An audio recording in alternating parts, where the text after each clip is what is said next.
Kitabu cha Wakorinto wa pili mlango ule wa 3, kichwa cha somo kinasema utumishi wa kweli haujengwi juu ya sifa za wanadamu.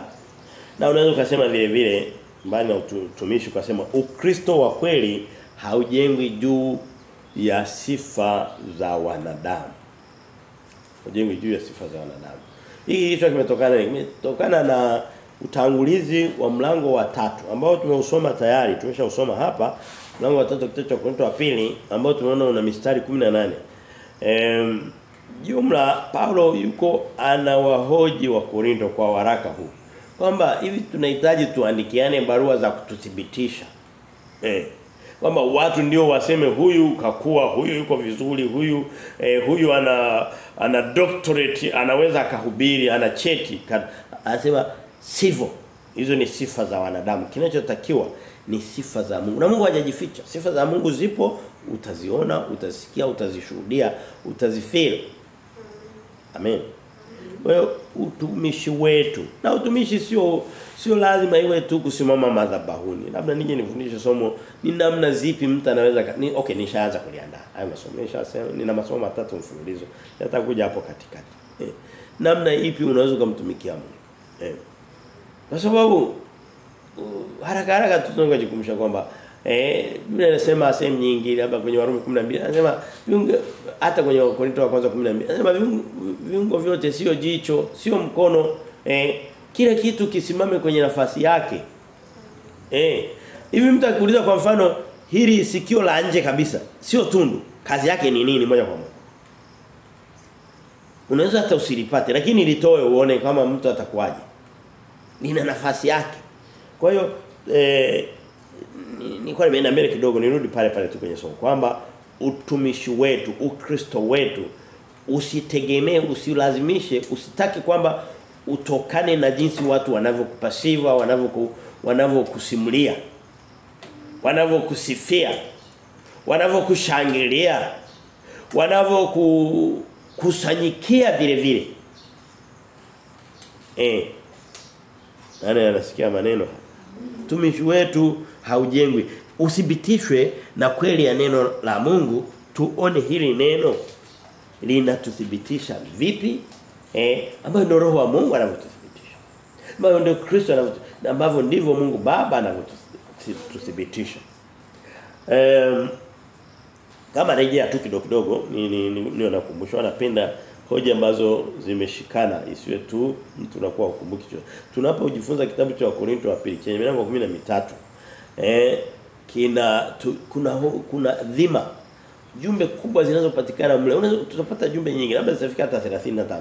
Lakini zile ambazo zinajirudia na kujirudia kubwa ni habari ya utumishi wa Injili, kumtumikia Mungu, maisha yetu ya utumishi. Leo hii Wakristo wengi tunaishi kama vile tu kupass time na kuenjoy hii dunia na kuondoka, kwa sababu lazima mtu aondoke. Na ndio sababu sasa hivi tafiti za kujaribu kumfanya wanadamu aishi milele zinaendelea kwa spidi kubwa sana kwenye maabara na kwenye settings nyingine. Lakini mbali na utumishi wa Injili tukaona kuna utumishi unakuja na kitu kinaitwa dhiki, mateso. Dhiki katika utumishi. Hiyo ni dhima inayopatikana ndani ya kitabu cha Wakorintho wa pili. Leo tuko mlango wa 3. Ni somo la 4. Mlango wa kwanza tusoma masomo mawili. Alafu pia tukaona kwamba inaenda sambamba pia na dhima ya faraja itokayo kwa Bwana. Wakati wote panapotokea dhiki huwa kuna faraja baada ya dhiki faraja. Muda wote ule. Kwa mfano hata mtu anayeamka asubuhi akaenda akafanya kazi, akatoka jasho, labda akafanya nini, anapopumzika anapata faraja kuliko yule ambaye ameshinda amelala. Kwa sababu amepitia kwenye dhiki, amepitia kwenye taabu. Amina. Lazima tujaribu kidogo kupitisha miili yetu katika hali fulani ya kadhiki, ili kusudi kutokee faraja baadaye. Muda wote tukijaribu miili yetu kuifariji faraja itokea sehemu fulani ifanye nini? Ichoke. Leo tutaona hoja kubwa 3. Hiyo ilikuwa ni rejea kitabu chote. Mlango wa 3 utaona hoja ya kwanza inayosema na hapa hatujifunze ili kusudi tuondoke na hoja zimeandikwa. Tuandike tukumbuke ni vizuri kabisa. Na usipoandika unakuwa ujitendee haki kwa sababu utarejelea wapi. Lakini mbali na kuandika ni vitu ambavyo vinatakiwa hata kama ni 10%, 20, 30 tuviweke sehemu ya maisha yetu. Hakuna faida ya kwenda ukaorodhesha vitu vyote visome alafu ukawa kabisa huna ulichokiweka kwenye maisha yako. Nani anasikia maneno? Tukiandika tunaandika ni vizuri lakini tujaribu kuandika katika vibao vya nyama vimo katika nafsi zetu. Kwa tunaona hoja tafuta sifa za Kristo. Anataka kutafuta sifa za wanadamu. Wanadamu leo wanatafuta sana sifa za wanadamu wenzao. Hakuna ubaya wanadamu wakati mwingine wakitusifu moja kwa moja. Lakini isije ikawa kwamba sifa tunazopata kwa wanadamu zimepingana na sifa za Kristo. Hasa katika muktadha wa imani yetu. Na hata katika maisha yetu ya kila siku. Hoja ya pili mbali na kutafuta sifa za Kristo, huo ni mstari wa kwanza mpaka wa 3. Mstari wa 4 mpaka wa 11, sehemu kubwa ya maandiko ya leo ni agano la Kristo. Agano jipya ni kuu kuliko agano la kale. Hii ni dhima inayofanana na kitabu chote cha Waebrania tulichokimaliza kabla ya hiki hapa. Kwa hiyo Biblia imeshikana. Ni dhima ya kile kitabu chote. Ni hoja kubwa iliyo kwenye kile kitabu kwamba agano la kale lilikuwa dogo, lilikuwa ni msingi tu, lakini agano linalotenda kazi ni agano la Kristo. Wokovu unaopatikana kwa jinsi ya Kristo. Na ulikuwemo tu vile. Ulikuwemo vile. Alafu hoja ya 3 inaanza mstari wa 18, 18 agano la kale limefunikwa na utaji. Limefunikwa na shuka, na kitu ambacho yani halionekani. Halina ufahamu, ni kama mtu anayetembea na hivi ukitembea umefunikwa utaji au shuka usoni au taulo au chochote kile, utaokoa unaona unakoenda? Hapana, agano la kale ni limefunikwa na utaji. Hata kama leo hii dini za dunia hii, hebu angalia wale watu wa Jumapili wa Jumamosi. Wanaishi katika agano la kale. Wanaishi katika mambo yanaitwa masabato yao, wanaishi katika mavyakula vyao, wanaishi katika vitimoto sivyo vya kupingana, vitu vya ajabu. Ni utaji uliofunika, hawaoni.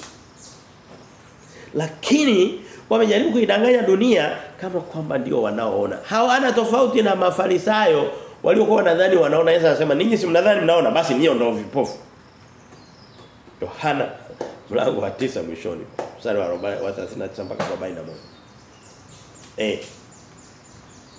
Leo hii watu wanatoka nitafika huko. Wanatoka wanaenda kwa Israeli, wanaenda kujifunza maneno ya Mungu. Mungu anasema ni vipofu wamefunikwa hawaoni. Wao wanaenda kwa vipofu, anasema kipofu akimuongoza kipofu atadumbukia kwenye shimo. Yaani hapa nilipo nina roho ya Mungu nikikufundisha kitu kinaona kinaeleweka uvuvio wa Mungu kuliko kile unachoweza kufundishwa na wanajiita rabi waki Yahudi. Unakuta na kikofia kirefu kimefika huku na kidevu kirefu kimefika huku chini, amejitanda manguo 1000 ngapi. Kule anakuambia yani yule ni mtu ambaye kabisa ni kipofu kiroho kabisa. Biblia inasema. Kipofu. Mtoto mdogo kama huyu au yule anao uwezo wa kumzidi kumjua Kristo. Wakati ameishi humo, amejitenga, amefanya nini? Leo hii kuna watu unakuta anaenda kusomea sijui ni nini, teolojia, unakuta yuko huko miaka 15 hata kumuuliza wokovu ni nini hajui. Hajui kabisa. Amesoma teolojia, akasoma sijui eschatolojia, sijui akasoma hermeneutics, sijui roho mtakatifu, vitu vya ajabu. Anakaa huko, anatengwa na familia zake, anaishi huko ndani huko kwenye majumba yao na nini, lakini hata wokovu wenyewe hana wa kuanzia.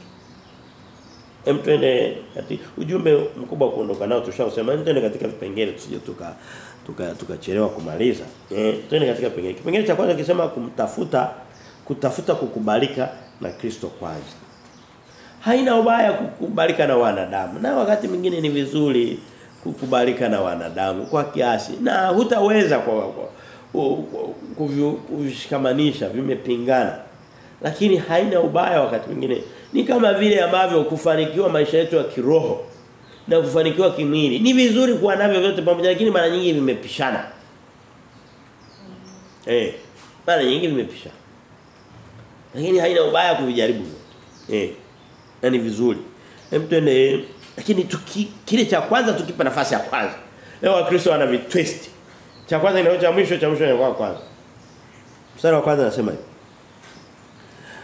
Je, tunaanza tena kujisifu wenyewe au tunahitaji kama wengine barua zenye sifa kuja kwenu au kutoka kwenu? Inaonekana kulikuwa kumetokea kama mtindo au mtindo wa kujaribu ili kusudi uweze kukubalika na hili kanisa hili na hawa watu wa Korinto mpaka upate labda kibali au ithibati au statement inayokutambulisha kwamba huyu ni Mkristo kweli, huyu ni mtu, vitu kama hivyo. Na anasema mpaka walikuwa wanataka na Paulo aliyeanzisha ile kanisa aliyewavuvia yule roho wa Mungu naye wanataka wamthibitishe maanzilishi. Lazima je, tunahitaji kuthibitishwa na ninyi? Tunahitaji kuthibitishwa na ninyi?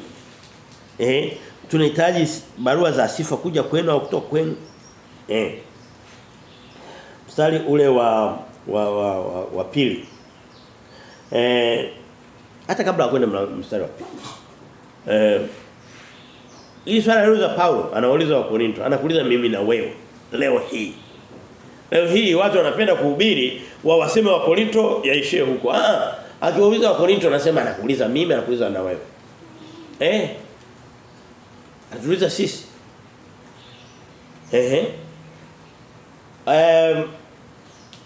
Hii hoja nayo ipinga ya kujaribu kuthibitishwa na wanadamu fulani. Labda kuna kamati kuu ya dini, kikao cha wazee wa kanisa. Ndicho kinachothibitisha. Paulo anasema katika kitabu cha Galatia mlango wa kwanza mstari wa 9 na 10. Ni kitabu tulishakihubiri sio zamani sana. Anasema, "Je, ni wanadamu ngoja niende pale kwa sababu ndicho kinachofuata hiki hapa. Mbele kidogo ya hiki kuna Wakorintho wa kwanza, mimi wa Galatia baada ya Wakorintho wa pili. Kuna Galatia 1:10 anasema,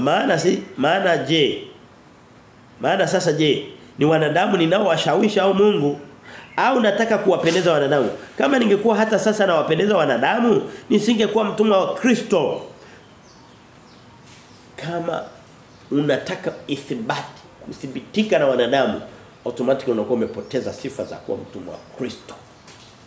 Na ukishaona mtu yeyote yule katika utumishi unasikia anasifiwa, huyu katika watumishi wote Tanzania, huyu mwalimu ndiye wa pekee. Ukishasikia hivyo, ukubali usikubali, uchukie usichukie, vyovyote vile utakavyoamua, maana hakuna namna lazimisha mwingine. Ujue huyo ni nabii wa uongo. Ndio maana anasema katika Luka mlango ule wa 6 mstari wa 40 mstari wa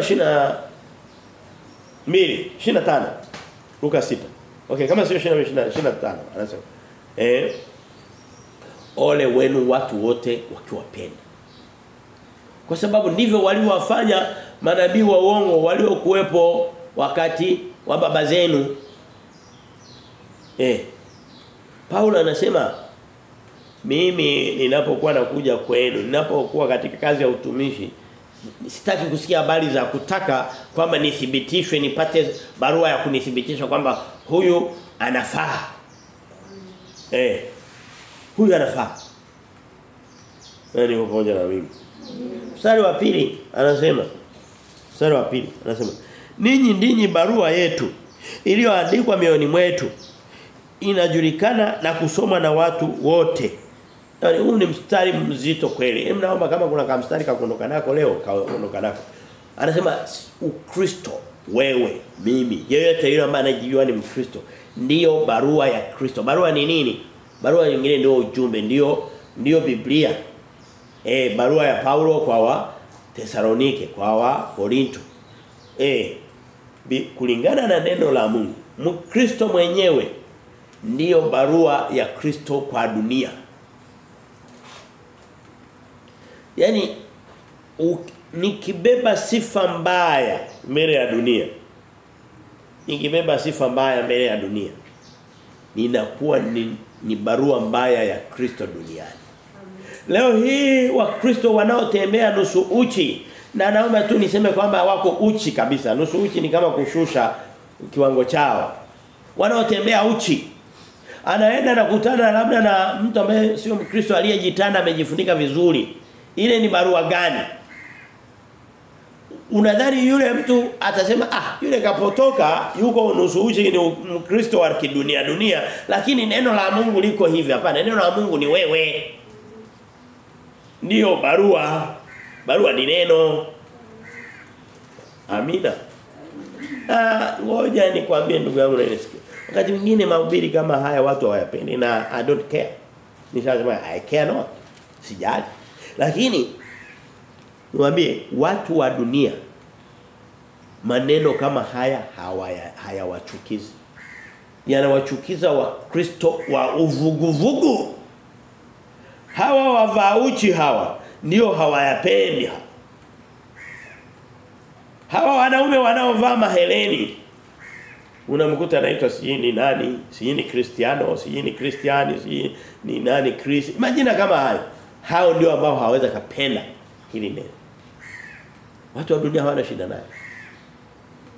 Sema tu bado shetani aliyewalalia hajawaachilia, lakini kutaka anataka, lakini kutenda hawezi.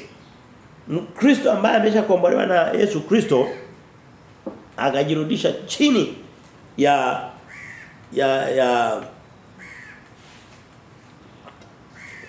kamba za dunia, ndiye anakuwa hana msaada, anakuwa anachukizwa kweli kweli.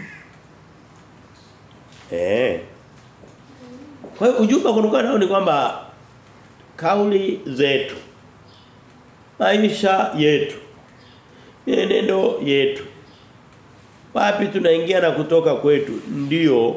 Na ngoja nikwambie, kama ni barua mbaya za Wakristo duniani, Wakristo ni walio wengi ni barua mbaya kabisa. Kabisa. Ni bahati mbaya kusema hiyo. Sio bahati mbaya, ni majonzi na masikitiko, lakini ndivyo ilivyo. Ni barua mbaya. Ni barua mbaya kabisa.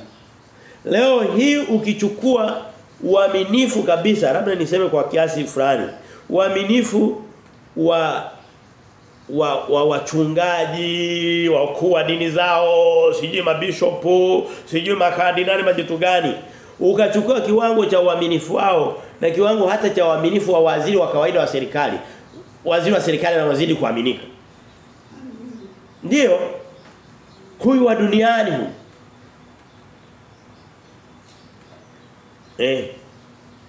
Yesu anasema ole wenu Mafarisayo wanafiki, mnawatwisha watu mizigo mizito, ninyi wenyewe hamko tayari hata kuigusa kwa kidole. Achana kujitwisha, kuigusa tu, kwamba hata kuangalia anaona unamlemea ule mzigo. Serikali inaweza kadai labda kodi 1 au 2 au 3. Naenda kwenye vitu vinavyoitwa makanisa. Kodi za pale zinazoitwa kwa jina la matoleo na nini na ujenzi sijui na nini, hazipungui 10. Huyu wa 10 na huyu wa 8, ukimlinganisha na huyu mwenye 2 au 1, yupi ana nafuu kwa kumbebesha wenzake mzigo? Huyu wa 2 na 1 ana nafuu. Okay, hata kama wangekuwa wote wanalingana, wote ni wakosefu, lakini huyu anayejua ndiye anapigwa sana. Barua, neno yetu, kauli zetu, jinsi huduma inayotokea ndani ya hizo kanisa. Leo hii ukitafuta uvaaji wa Mkristo, uvaaji wa Muislamu, uvaaji wa Mbuddha, uvaaji wa wa Mhindu, uvaaji wa dini hizi zote, mvauchi wa kwanza katika hao wote ni Mkristo. Ndio barua hii.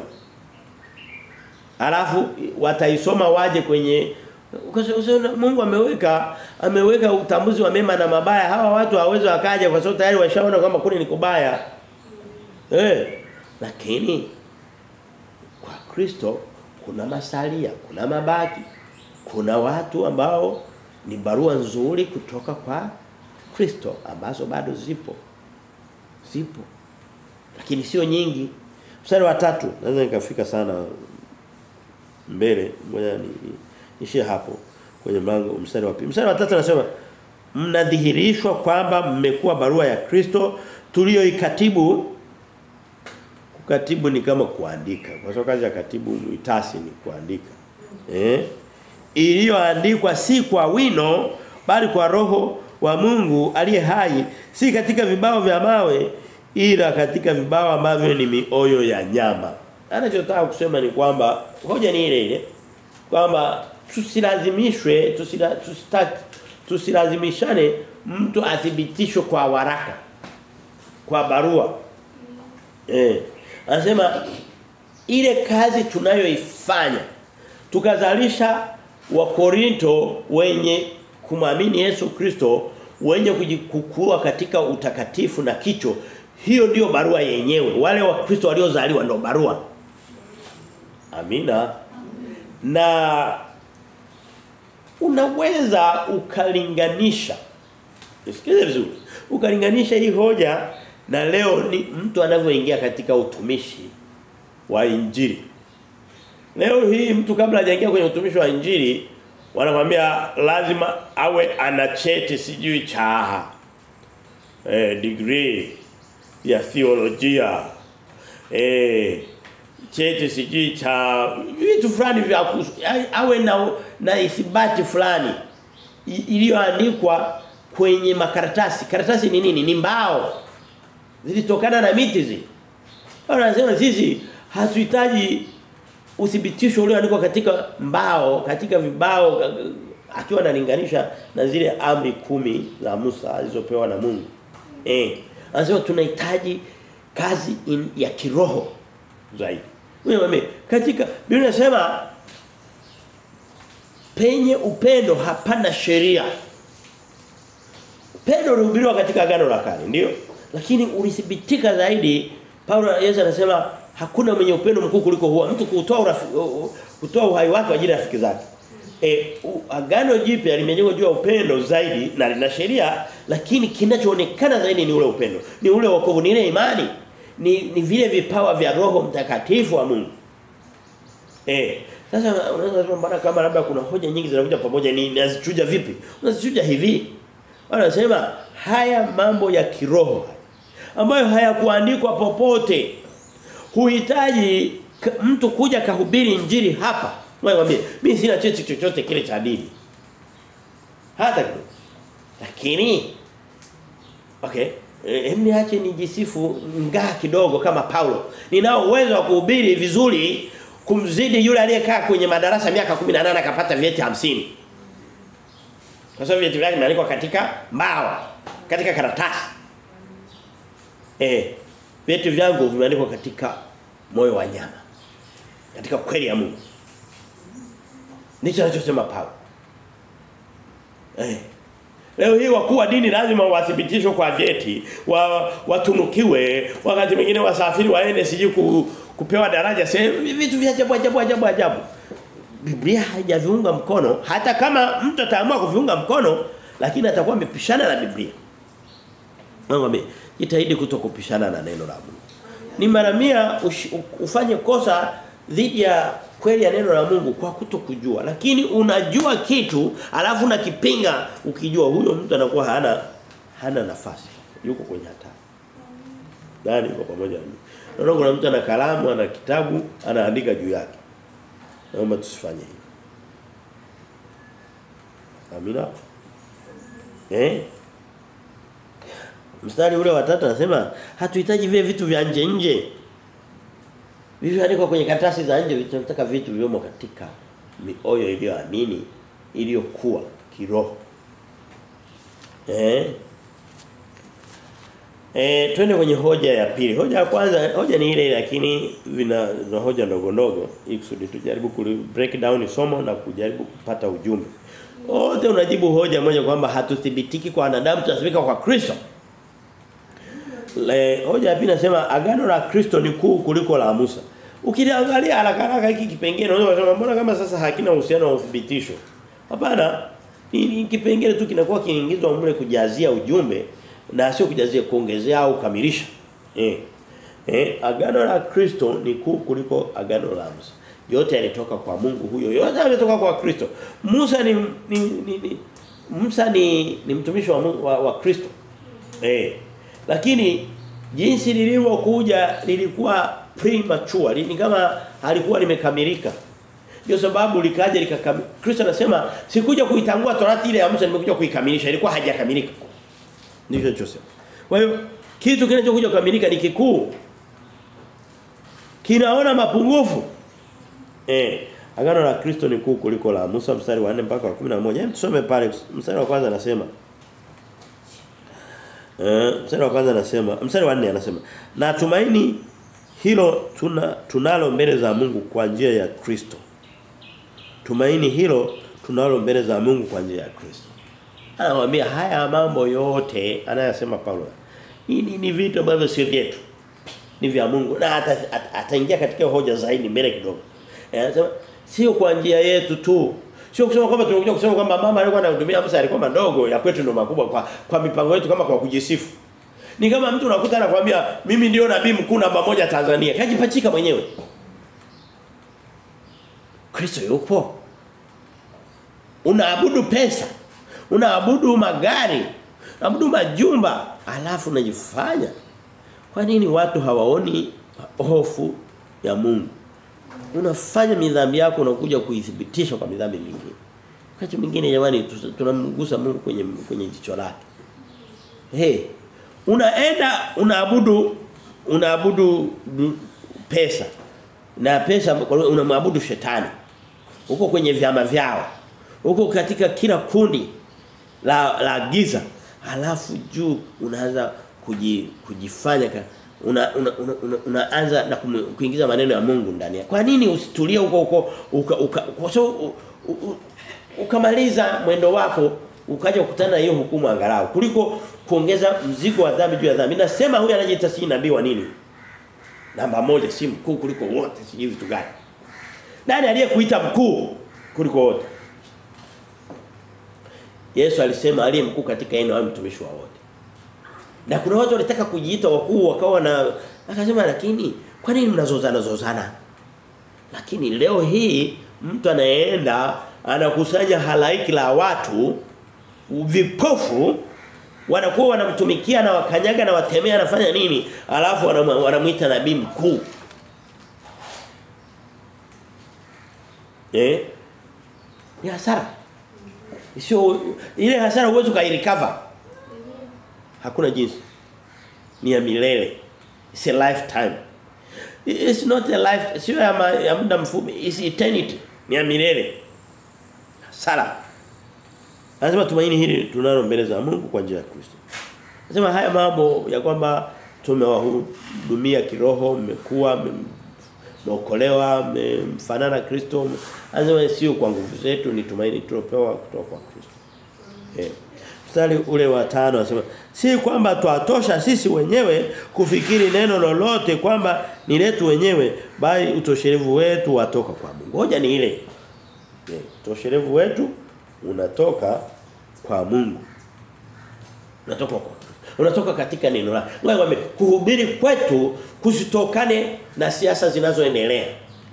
Kutokane na andiko lililoko mbele yetu tukili tafakari na kulitafsiri katika maisha yetu.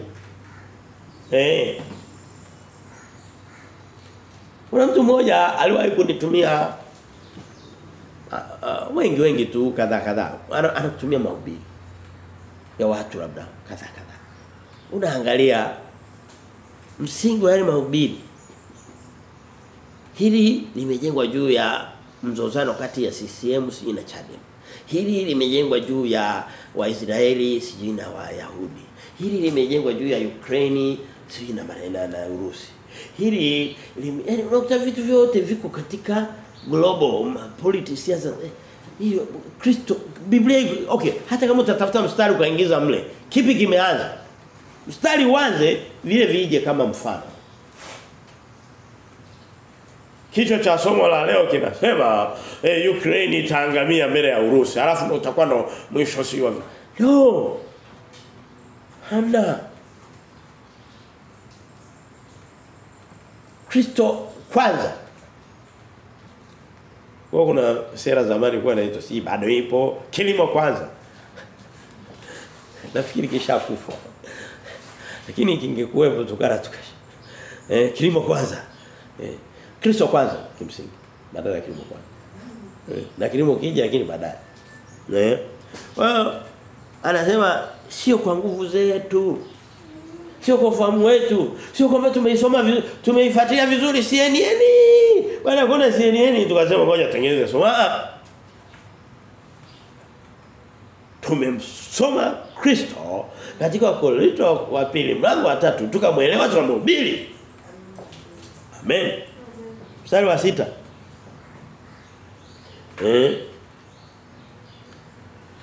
Kwa hiyo utumishi wetu haupimwi kwa sifa za wanadamu kwa sababu haukutokana na wanadamu. Ukituma na wanadamu lazima uende ukatafuta ithibati yao. Ukituma na kukubalika na sifa za wanadamu lazima hao wakuthibitishe kwa sababu Mungu hayumo.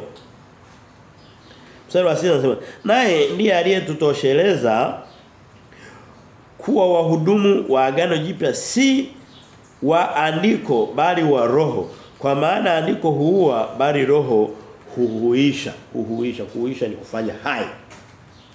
Anasema Mungu huyo ambaye tunasema ndo katutuma ambaye okay unaweza kujua kwamba umetuma na Mungu kwa vipi? Sio kwamba utakutana naye hotelini au safarini njiani au kaoteshwa. Neno la Mungu litakuja kwenye ufahamu wako, litakuvuta. Likisha kuvuta utalijua, ukishalijua utatamani kuwajulisha na watu wengine. Anasema nabii Amos anasema jamani mimi sikuwa mtu ambaye labda nimeenda nikasomea. Mimi nilikuwa mkulima, nilikuwa nalima mikuyu shambani. Neno la Mungu likanijia, ule ushawishi ukanijia. Sikuwa nabii mimi kwetu hatakuwa na nabii, hatakuwa kwenye ukoo wa nabii, tulikuwa wakulima na wafugaji. Nikajikuta pale anasema kwa neema yake Bwana nimekuwa hivi nilivyo. Korinto wa kwanza mlango wa 15 mstari wa 10. Kwa neema yake Bwana nimekuwa hivi nilivyo. Kwa neema. Leo lakini wengine utasikia baba alikuwa nabii, baada ya kuwa nabii akachangisha hela, baada ya kuchangisha hela wakamtuma mtoto binti yake akasomea unabii Nairobi naye amekuja. Hapo Kristo kaingiaje? Neno la Mungu limesema hivi, binti yako akasomea unabii.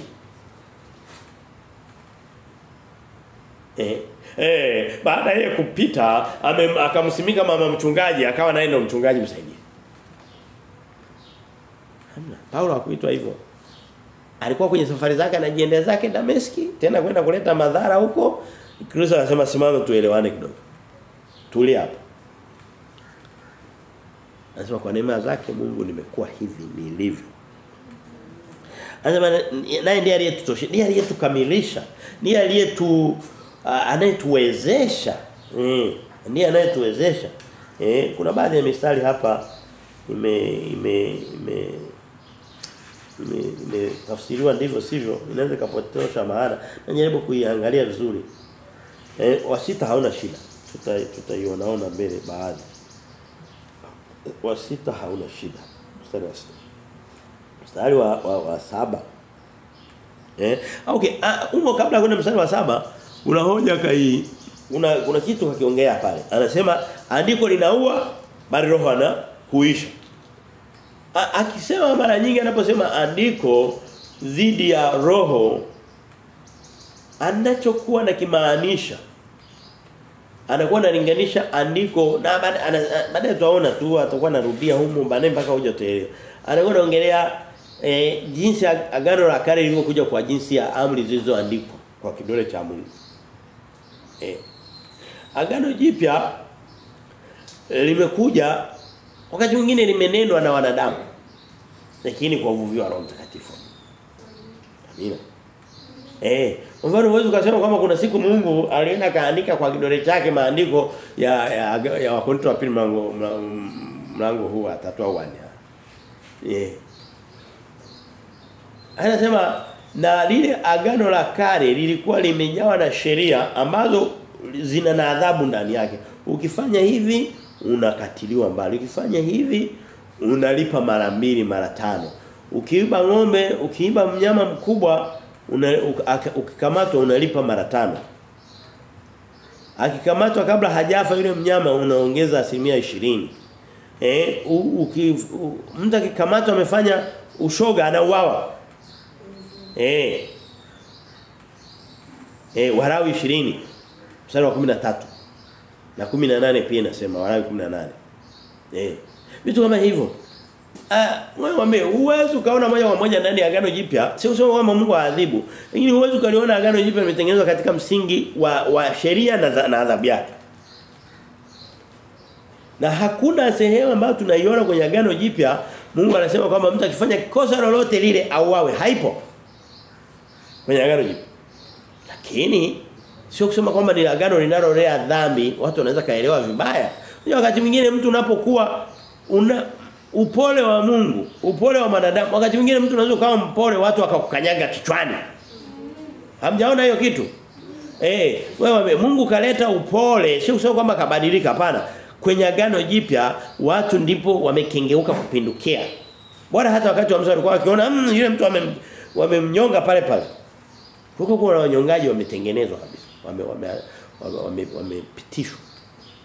Anasema andiko linaua lakini roho huhuisha. Roho huhuisha. Mstari ule wa 6. Mstari wa 7 anasema basi ikiwa kwa hiyo anajaribu kulinganisha, by the way kipengele kidogo hiki tunachosoma ni agano la kale ni kuu kuliko agano la Musa. Ndio sababu tunaona pia hili linaua hili linahuisha. Mstari wa 7 anasema basi ikiwa huduma ya mauti iliyoandikwa kwa kuchorwa katika mawe ambayo ndio ile ya Musa hiyo ilikuja katika utukufu hata Waisraeli hawakuweza kuukazia macho uso wa Musa kwa sababu ya utukufu wa uso wake, nao ni utukufu uliokuwa ukibatilika. Ni usome na mstari wa 8 kwa pamoja kwa sababu hoja haijaisha. Je, huduma ya roho haitazidi kuwa katika utukufu? Anasema lile agano la kale lilikuwa la Mungu, lilipitia kwa Musa, lilikuwa na utukufu, na mara nyingi anaposema utukufu anamaanisha ukuu wa kitu ndio utukufu, lakini vile vile anamaanisha mng'ao, mwanga. Na anasema wakati lile agano linakuja juu ya lilipoonekana kwa mara ya kwanza kwenye tusoma kitabu cha Kutoka, mnakumbuka mlango wa 19 na hata 18 anaanzia pale na kuendelea mbele kidogo. Ukifika mlango wa 34 wa kitabu cha Kutoka, Musa alipanda mlimani, na hapo ilikuwa ni mara ya kwanza. Alipanda mlimani akarudi na zile mbao mbili. Alivyorudi akawa na ng'aa. Watu wakashindwa kumwangalia. Kwa sababu alikuwa amekaa na Mungu, akashuka na utukufu wa Mungu. Jina jingine la utukufu ni mng'ao, ni mwanga. Yaani anang'aa mpaka ni kama mwanga ukiwa mkali unabidi uzibe macho. Ushaka kuangalia jua mchana lilikuwa limechemka kabisa au lilikuwa linazama, unabidi uweke vidole hivi. Kwa hiyo ikabidi Waisraeli washindwe kumuona Musa kwa sababu utukufu alioshuka nao kutoka mlimani alipokutana na Bwana na Yehova. Ikabidi Musa wamwambie Bwana, Musa, ongea na sisi lakini jifunike. Hatuwezi tukakuona, yani unatutisha, tunatetemeka. Biblia inasema Musa naye alifika sehemu fulani akaanza kutetemeka. Sasa Paulo anauliza katika roho wa Mungu, iwapo ule utukufu lile agano lililokuwa ni dogo lilikuwa ni la andiko tu. Je, si na linaua? Hiki kinachoua kina utukufu wa namna hii. Unaweza kutukuza kifo? Hapana. Je, vipi hili linalohuisha? Linalookoa? Wewe Agano la Kale lilikuwa na uko vile vile. Ila kimoja ni kikubwa kuliko kingine. Niwape mfano fulani ambao labda sio rahisi kuelewa. Au wepeso labda muelewe zaidi. Niwape mfano. Okay. Nitatoa siku nyingine. Ngoja ni bado na mistari mingi sijaimaliza. Lakini anachotuonyesha ni kwamba ukisoma kutoka 34 kama utakuwa na muda kutoka 34 Musa aliposhuka watu walimwambia akajifunika ndio akaanza kuongea nao. Tutakuja kuiona mbele kidogo hiyo hoja. Usoma katika kitabu cha Warumi mlango wa 7 mstari wa 9, Galatia 3:24. Anasema Agano la Kale lilikuwa anasema lilipokuja na sheria zake zile miili yetu ikafa. Na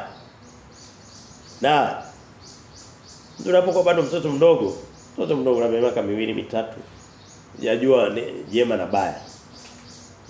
Unaweza kutoka nje uko uchi watu wala usione aibu na nini. Kipindi hicho unakuwa hujui jema na baya. Unakuwa uko hai hata mtoto wa namna hiyo akitoka duniani bahati mbaya Mungu akamchukua. Hajui mambo ya Kristo, hajui mabaya, hajui mema, hajui sheria ya Mungu kwa sababu sheria haijamuua, anakuwa haya anakutana na Mungu moja kwa moja. Lakini ukishakuwa mkubwa unaweza kujua baya na jema, unajua dharau ni nini, unajua ni nini. Mimi nasema tayari unakuwa umeshajua sheria ya Mungu inakuua. Ya iliyokuja na agano la Musa. Nasema sasa hili agano linalokuja na sheria inayoua mtu na adhabu zake kama ilikuwa na utukufu mpaka watu wakashindwa kumuona Musa kwa mng'ao wa utukufu wake. Je, vipi hili la Yesu Kristo sasa? Ndicho anachouliza.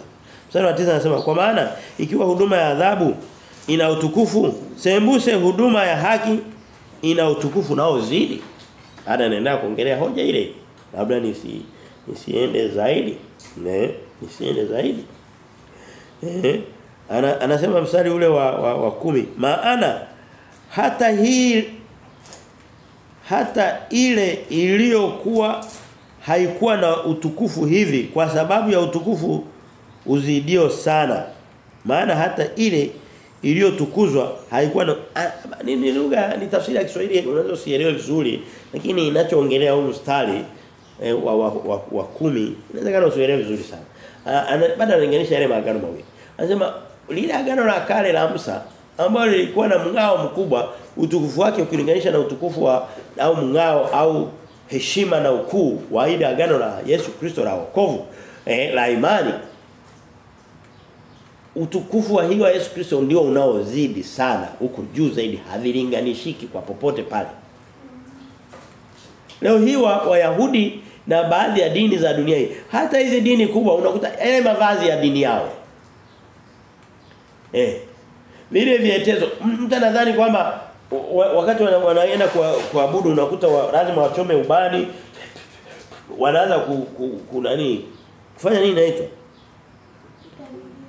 ni kama kutambikia asante lakini kuna neno jingine mfano wanapika unasikia moshi mkali kama unapumu unaweza ukaanguka chini na hizi kwamba Yesu Kristo alifanya kile kitu alipokuwa duniani kwenye huduma yake hatupaoni popote pale. Yeye alikuwa anaifanya Haruni na agano lake la chini.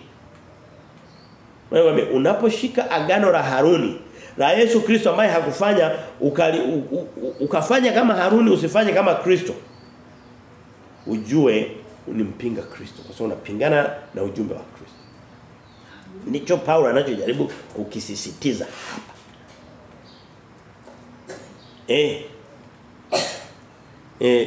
Mtuendelee mstari ule wa 10. Anasema kwa maana ikiwa ile inayobatilika ilikuwa na utukufu zaidi sana ile ikaayo ina utukufu. zaidi. Angeweza kuongeza neno zaidi. Anasema ni yale. Ni kama anarudia ili kusudi Wakristo tuelewe. Tumezoea kutokuelewa vizuri. Tumezoea kutokuelewa vizuri.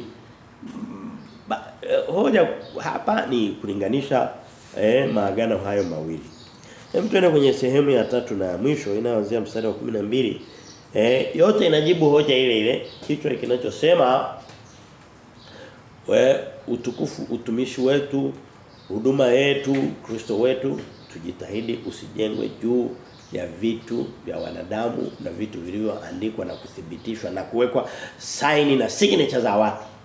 Lazima upate signature ya Kristo na hutaiona imeandikwa popote pale. Imeandikwa katika roho yako. Hoja ya 3 inasema agano la kale limefunikwa na utaji. Ile hoja ilikuwa imeanza kusema kwamba watu walishindwa kumuona Musa kwa sababu tumeiona huko nyuma kidogo, anaifafanua zaidi sasa. Na hii kama anairudia upya. Isudi ieleweke. Agano la kale tunaweza sema ni kwamba limefunikwa na utaji au limefumbwa. Ni fumbo. Ni kitu kisicho halisi. Sehemu nyingine anasema kwenye Ebrania anasema ilikuwa ni kivuli. Kwenye mlango wa 8 kitabu cha Ebrania kwa mambo mazuri yatakayokuja. Ngoja nikuulize. Kivuli kina msaada wote. Japo kinaweza kumwambia kwamba kitu halisi kiko karibu, unaona kivuli. Au tuseme basi hata picha tu. Picha naweza kafa bado picha ikabaki, lakini sio kusema kwamba ile mtu yupo. Hiyo picha ni picha tu. Agano la kale ilikuwa ni picha ya agano la Kristo. Sasa mbona unaweka msitizo? Anaweka msitizo kwa sababu neno la Mungu limeweka msitizo. Kwanza. Lakini pia naweka msitizo kwa sababu hapo roho za wanadamu nyingi zinapotea. Kitu chochote kinaweza kupoteza roho ya mwanadamu. Sio cha kuchezea, sio cha kusema kwa lele mama. Ni cha kusisitiza kweli kweli. Hoja ya 3, agano la kale limefunikwa na utaji. Mstari wa 12:18. Mstari wa 12 anasema basi 12 na usoma na 13. Basi kwa kuwa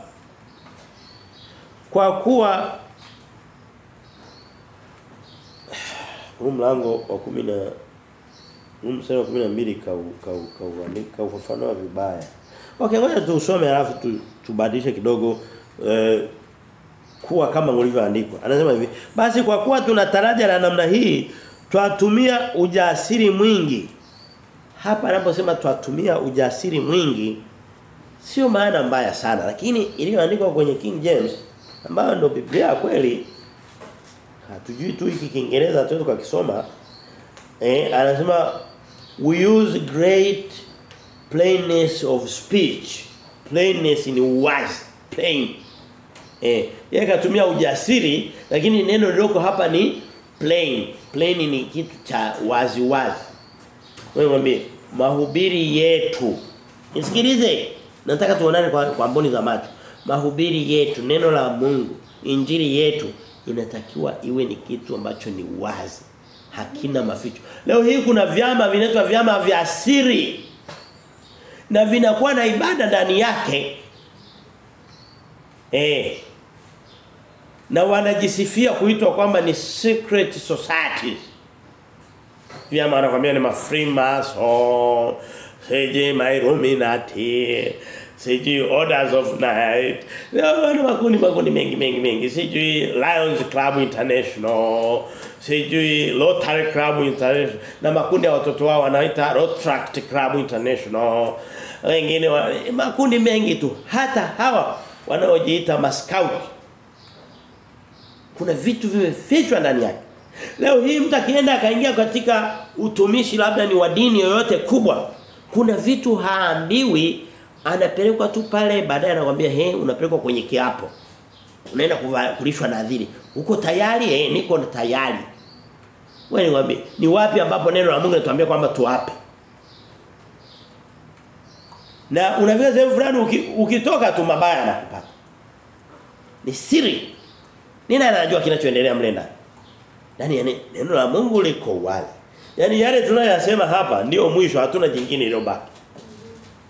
Anasema we use plainness of speech. plainness hapa katumia ujasiri sio neno baya sana lakini kwenye King James plainness ni uwazi hakuna maficho neno la Mungu huduma ya injili inatakiwa isiwe na vitu fulani vilivyofichwa vitu maficho ni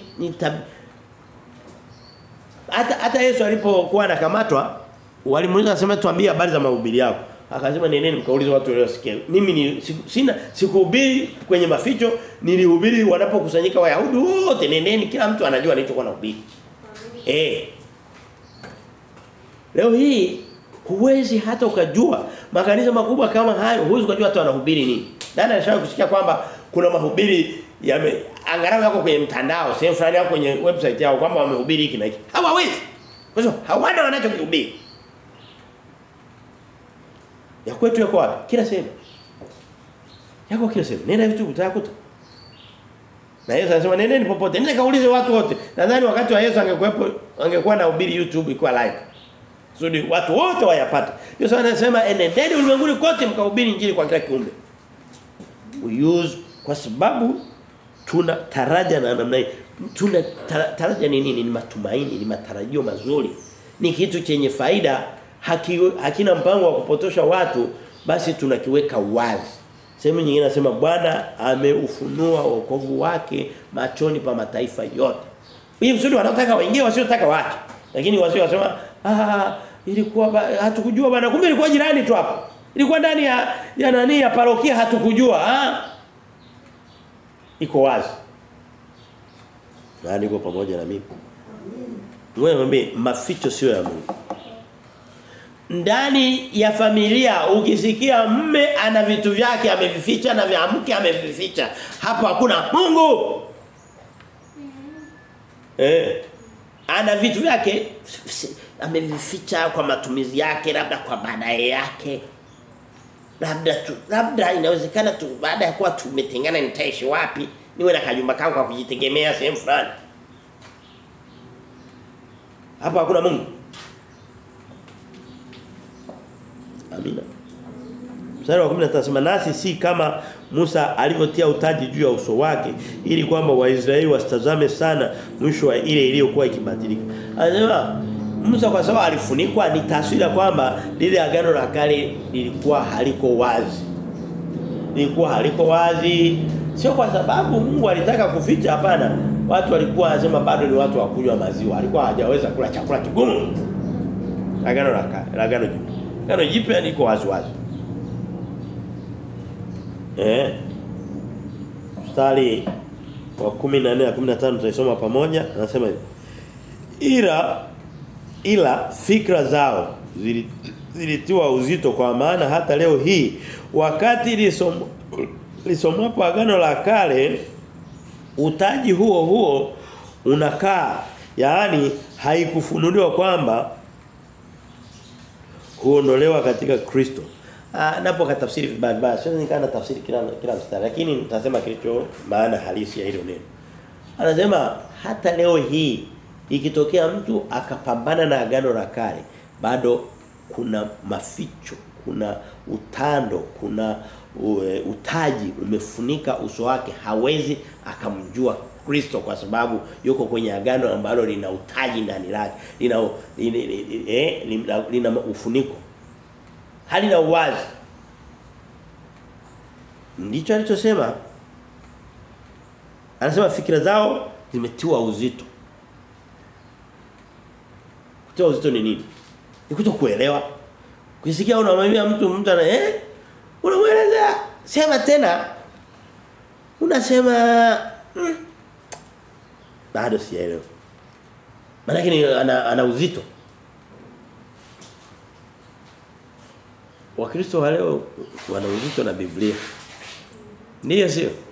Wana uzito na Biblia. Sasa sijajua utano ule utaji umetokana na agano la kale au wenyewe tu wameamua. Wewe kuna vitu vingi vinavyotutia utaji na kutufunika. Dunia, Biblia inasema dunia ina tabia ya kupofusha macho tusimwone.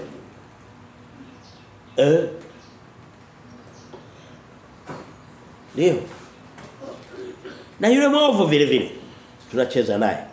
Sasa jiulize mtu unakuta amevaa pete za yule mwovu. Biashara zake sadaka kwake ameziweka mikononi mwake.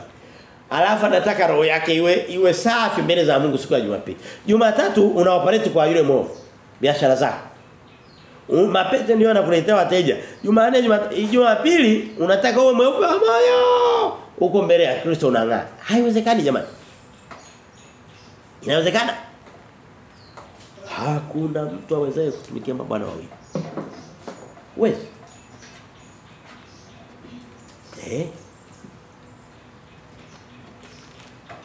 Hakuna mtu awezaye kutumikia mabwana wawili. Ngumu kidogo lakini tuyatafakari hayo.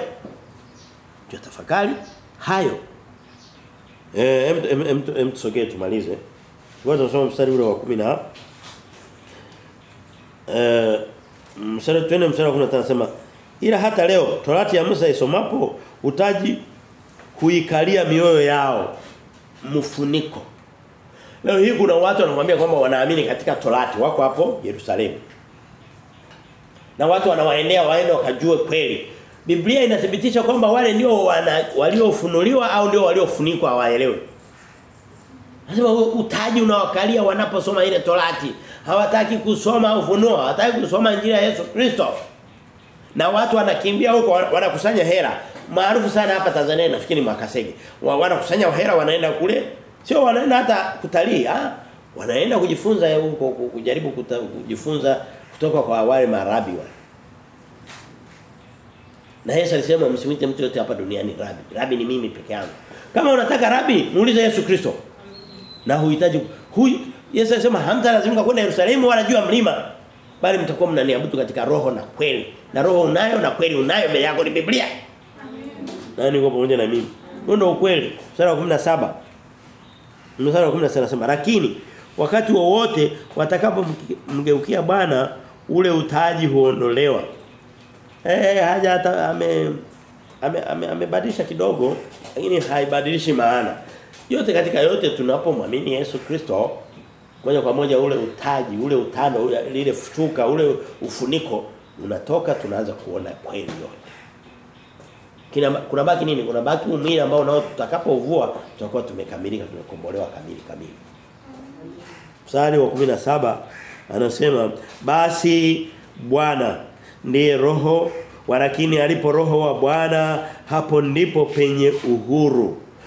Anaingiza hoja ya ziada ambayo ni kama inaongezea agano la jipya lina wingi wa Roho Mtakatifu wa Mungu. Kwenye agano jipya sina muda kwenda huko, ni doctrine pana kabisa. Na niwahi kufundisha maana ya roho ndani yako na roho juu yako. Roho kwenye agano jipya hukaa ndani ya nafsi za wanadamu, ndio hekalu la wanadamu. Ndio anasema kwamba kwenye agano jipya roho wa Bwana analeta na uhuru, analeta na ukamili, analeta na ukombozi kamili, ndio uhuru.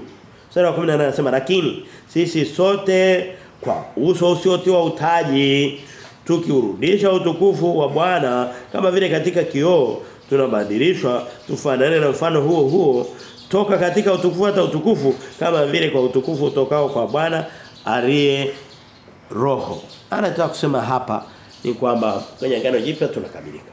Kwenye agano jipya tunakamilika, tuna muax Kristo. Kuax ni kule anasema tunarudisha utukufu. Kuax ni kama vile kutoa mwanga unakuja unagonga sehemu na kukutana na kitu kinachong'aa unatoka.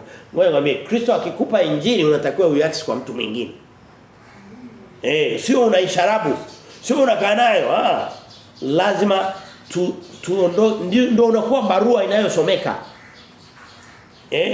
Hii ni hoja kidogo ambayo inahitaji ufafanuzi mkubwa sana, lakini sina muda kwa kweli. Sababu kutana tunaenda kwenye mlango ule wa 4, neema ya Bwana yuko pamoja nanyi nyote, na unayotufuatia kutoka mbali, jitahidi umjue Mungu kweli kama vile na sisi tunavyojitahidi.